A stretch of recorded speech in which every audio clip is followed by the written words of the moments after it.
Halo bosku, ini malam-malam saya buatin video dadakan untuk menjawab pertanyaan dari teman saya di mana dia mengalami sebuah permasalahan karburatornya itu banjir atau mengalami rembesan, di mana kondisi itu tidak nyaman ya teman-teman.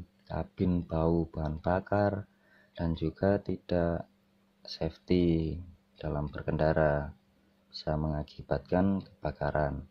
Oke, semoga penjelasan ini juga bermanfaat buat teman-teman semua. Jadi, kenapa kok karburator itu bisa banjir dan juga bagaimana cara mengatasinya? Yang pertama, kita identifikasi dulu letak kebocorannya itu ada di mana, teman-teman. Jadi, kita lihat dulu secara fisik letak kebocorannya ada di mana. Ini saya ambil contoh karburator Accord Prestige. Saya rasa karburator lain pun juga sama cara kerjanya. Jadi menurut saya ini tutorial universal ya. Dimana yang pertama bisa saja terjadi rembesan itu ada di area yang mulus kayak gini bisa. Ini biasanya diakibatkan oleh retakan ya.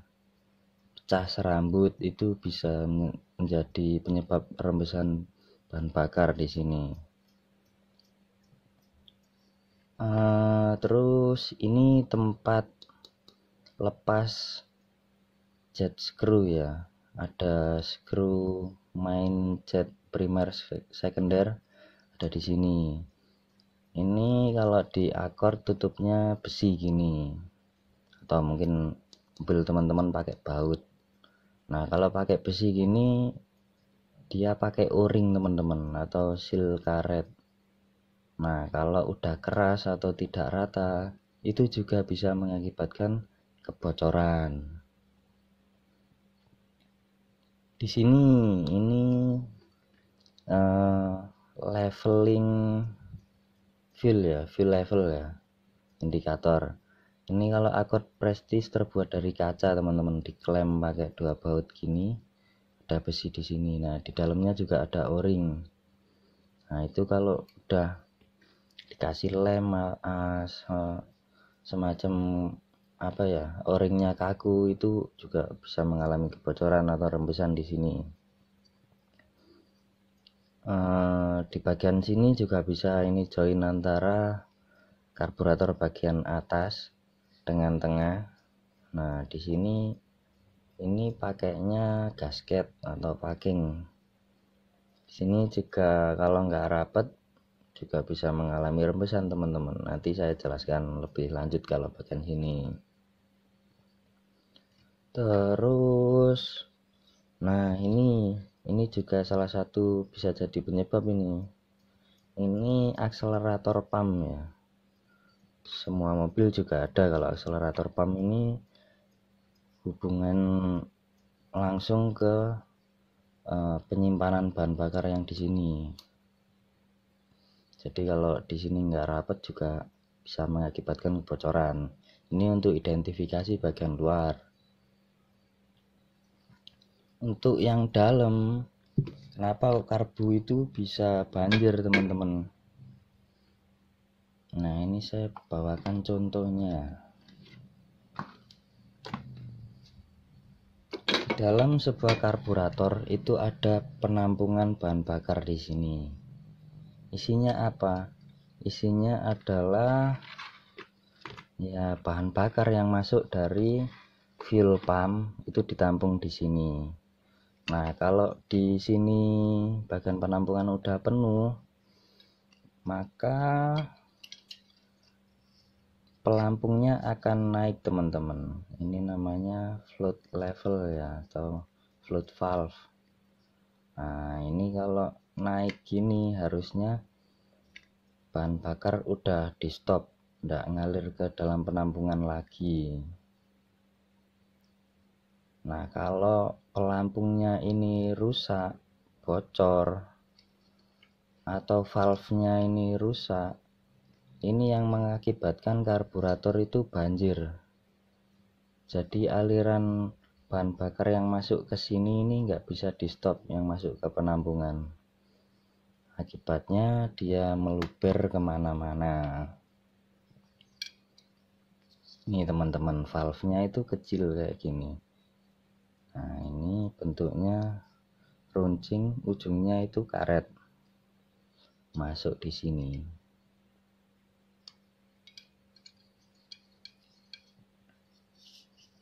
Ini juga termasuk penyebab karburator banjir yang utama teman-teman, yang sering juga terjadi.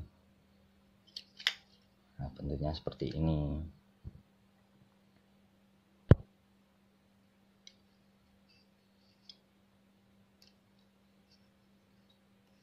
Ini kalau istilah bahasa bengkelnya itu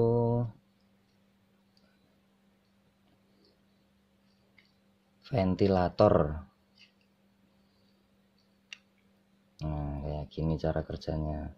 Kalau bensinnya kurang itu berada di sini, terus ngisi dia akan naik, stop di sini. Nah kalau ininya pelampungnya rusak, jadi dia nggak mau naik, otomatis bensin masuk terus ke penampungan. Itu yang mengakibatkan banjir. Kalau rusak gimana mas? Ya harus beli repair kit set, harusnya dapat ini float valve-nya ini, karena ini sangat penting teman-teman. Kalau udah runcing atau udah karetnya kaku, ya nggak bisa nyetop bahan bakar yang masuk ke sini ya kalau udah penuh. Gitu ceritanya. Terus kalau bagian sini itu biasanya mengalami rembesan, itu cukup dibuatkan packing saja pakai TBA kayak gini. Untuk cara bikinnya sudah ada di video saya yang dulu, silahkan cari untuk pembuatan packing sendiri. Nah ini juga harus rapet packingnya ini.